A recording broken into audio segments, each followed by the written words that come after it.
Gracias, Pancho. Buenos días a todo el mundo.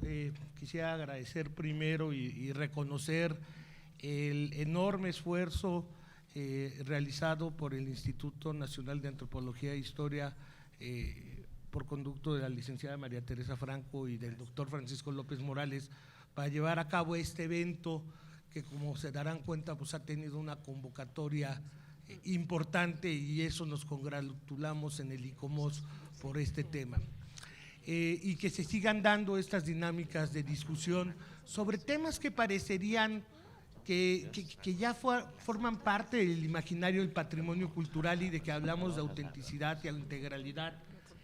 Sin embargo, en el día a día, estos temas siguen provocando controversias, ciertos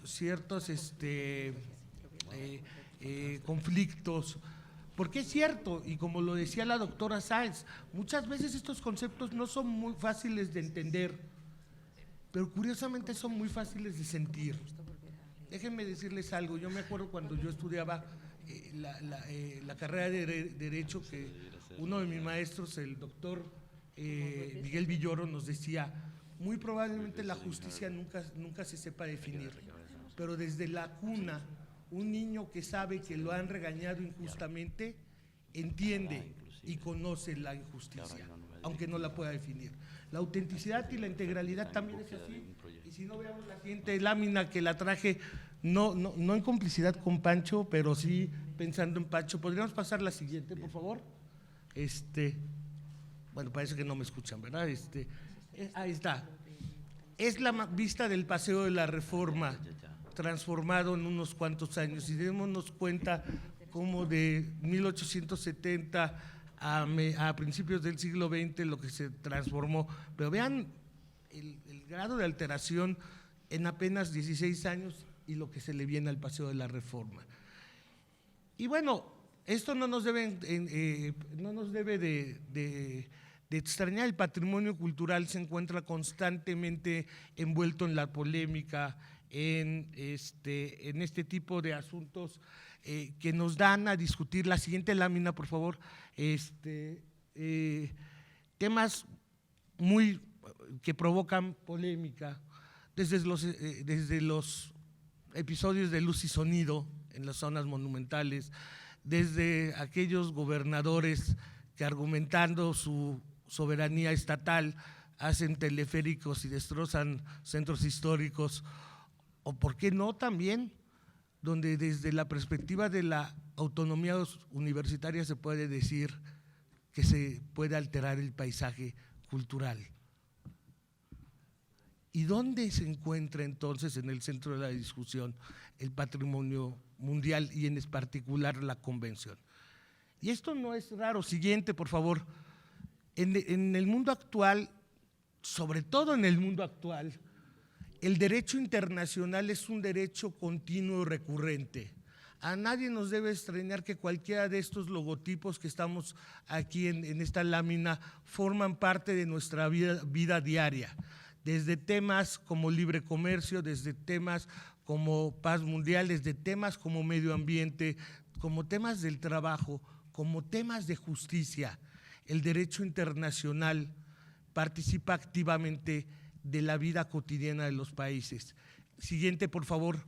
¿Y por qué no pensar en la Convención del Patrimonio Mundial, que se integra también en este gran concepto?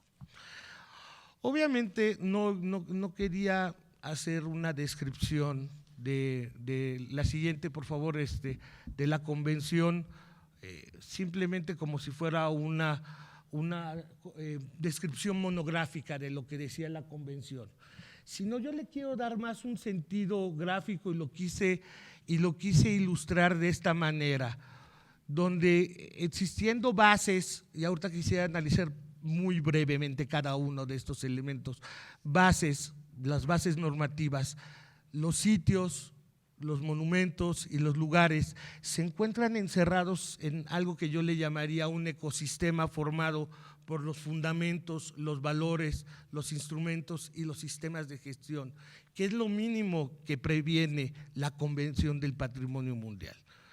Y todos estos tienen respuestas y tienen cuestionamientos muy interesantes. Siguiente, por favor.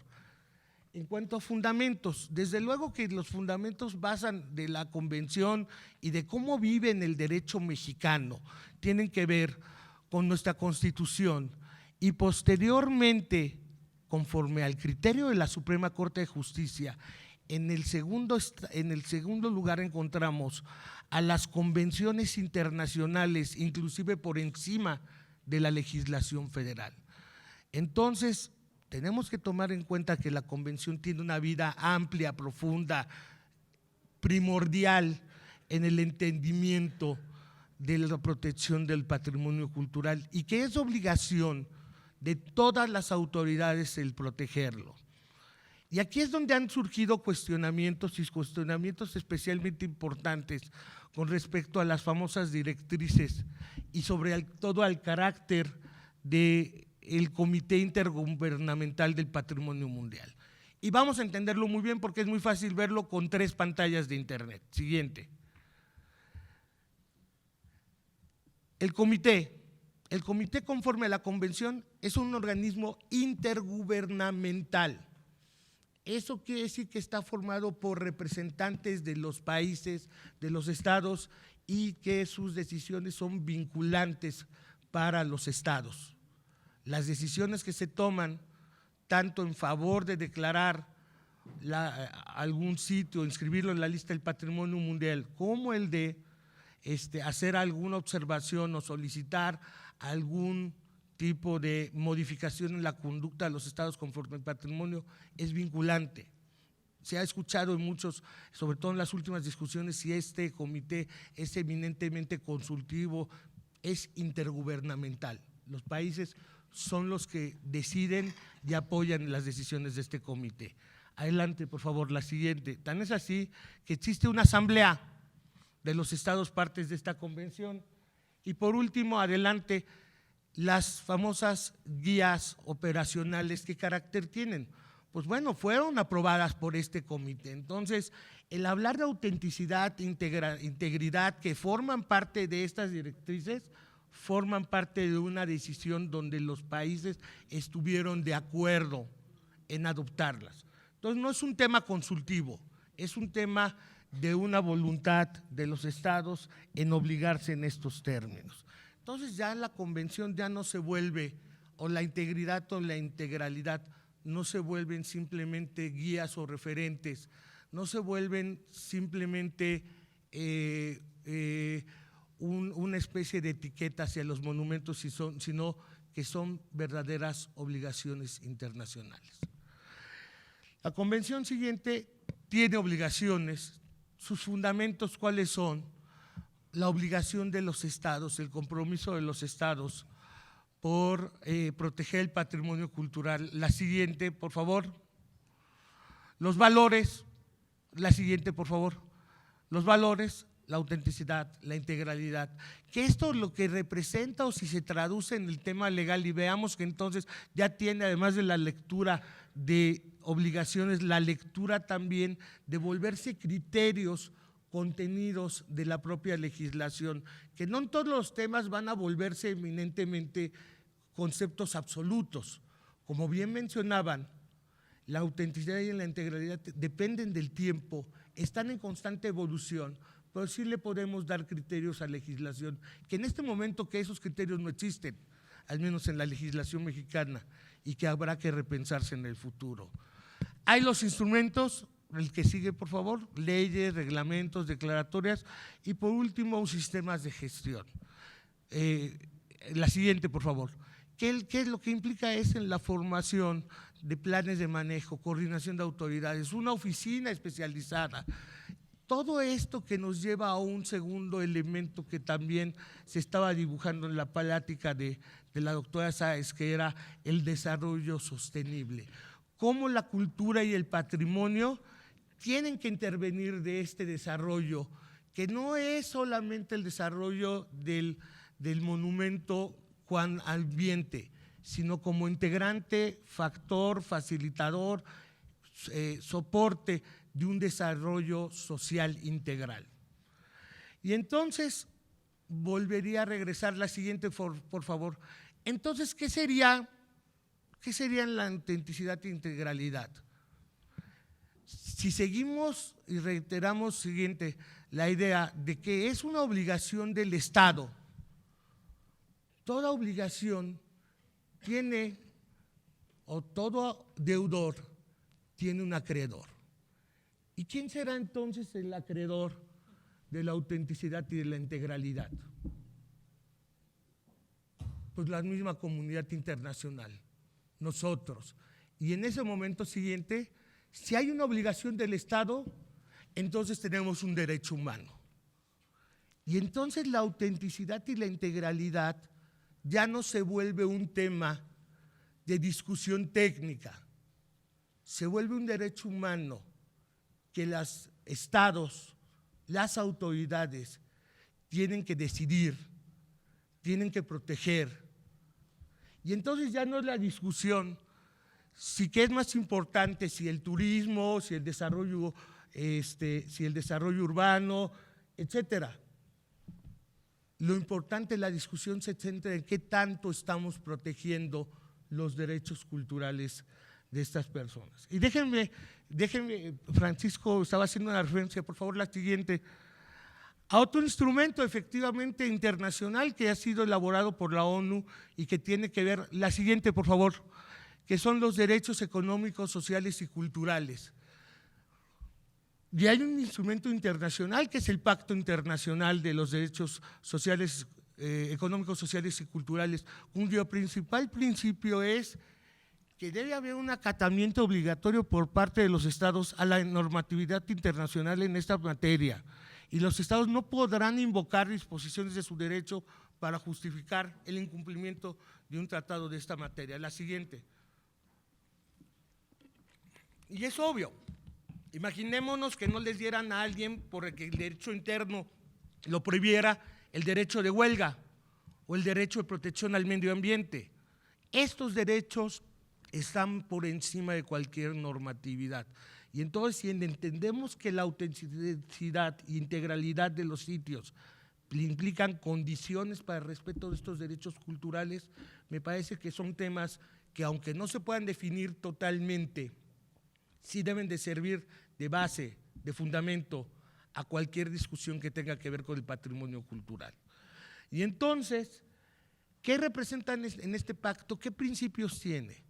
Yo nomás me quiero basar en el último, en el último, por cierto, que por un error no está aquí, pero que se los quisiera mencionar, no está aquí, está en mi máquina, que es el principio de progresividad y no retroactividad. Una de las obligaciones que tienen los estados con respecto a estos tipos de derechos es de que siempre deberán actuar buscando que este derecho se amplíe y no que se restrinja. Déjenme ponerle un ejemplo que nos ha tocado a todos alguna vez en nuestra vida decidir. Cuando hablamos de las declaratorias de monumentos y venimos de los perímetros, normalmente la gente dice, ¿y hasta dónde llega el perímetro? Llega a la mitad de la calle, llega a la otra banqueta, llega a este lado de la banqueta. El principio conforme a esta convención sería que se le diera la máxima extensión posible. Si en la UNAM, y voy a hacer mucha referencia a la UNAM, había dudas sobre si el entorno debía de protegerse o no debía protegerse, conforme a este tratado es obvia la solución. Siempre el criterio es interpretar para ampliar la protección, no para restringirla. Por supuesto, adelante ya las dos últimas gráficas. Por supuesto, hay casos, es necesario seguir estudiando sobre estos conceptos por una razón, porque es cierto que se está volviendo el patrimonio casi una especie de postal en muchos casos, ¿no? Estas famosas letras enormes que están surgiendo en muchas ciudades que me parecen horrorosas y que lo único que hacen es volver al patrimonio como la escenografía, como en el cine las famosas pantallas verdes donde ya uno puede estar en cualquier lado. Pues esto es lo mismo, no entender la profundidad del patrimonio y del derecho que tienen las personas a que se defiendan. Esto, así que como se ve de chiquito y a lo mejor en una población pequeña como es Jalpan, bueno, se refleja como último ejemplo que quisiera hacer. Siguiente, por favor. En el caso del Perú, hace algunos años, y esto yo creo que se acordará mi querido Gustavo Araoz, que alguna vez, la siguiente por favor, alguna vez en el Perú, el gobierno peruano decidió emitir una ley para beneficiar las inversiones públicas. Y entonces el gobierno dijo, el desarrollo del Perú depende de que se vaya incrementando las inversiones públicas y privadas. Y entonces decidió que la mejor manera de hacerlo era expropiando y descatalogando a todos los monumentos, porque eso era la manera de cómo destrabar muchos proyectos de inversión. Y si no me quieren creer, con esta termino mi plática. La última, por favor. Ese es el proyecto de ley, está el texto y yo solamente quisiera leerles una parte de este texto, donde en el primer párrafo dice que una de las causas de los retrasos o paralizaciones de las inversiones públicas y privadas es la amplia regulación existente en materia de protección estatal sobre los bienes que constituyen el patrimonio cultural de la nación en perjuicio de los inversionistas. Y después dice, sin embargo, la declaración de los bienes inmuebles como integrantes del patrimonio cultural genera también importantes obligaciones patrimoniales y cargas sobre sus propietarios, quienes muchas veces optan por abandonarlos por razones diversas, entre las que se encuentran el excesivo peso de las cargas económicas para su manutención, la imposibilidad de darles un uso económico rentable y más aún las dificultades para los engorrosos para su gravamen o transferencia y las intensas regulaciones que les exigen realizar engorrosos trámites ante el Instituto Nacional de Cultura. Son las dos visiones. La visión de la protección del patrimonio como un hecho, como un fenómeno profundamente humano, como condición del desarrollo, y quienes se oponen a entender esta profunda relación y que tratan de volver los conceptos antagónicos. Agradezco mucho la invitación y la paciencia en estas palabras. Gracias.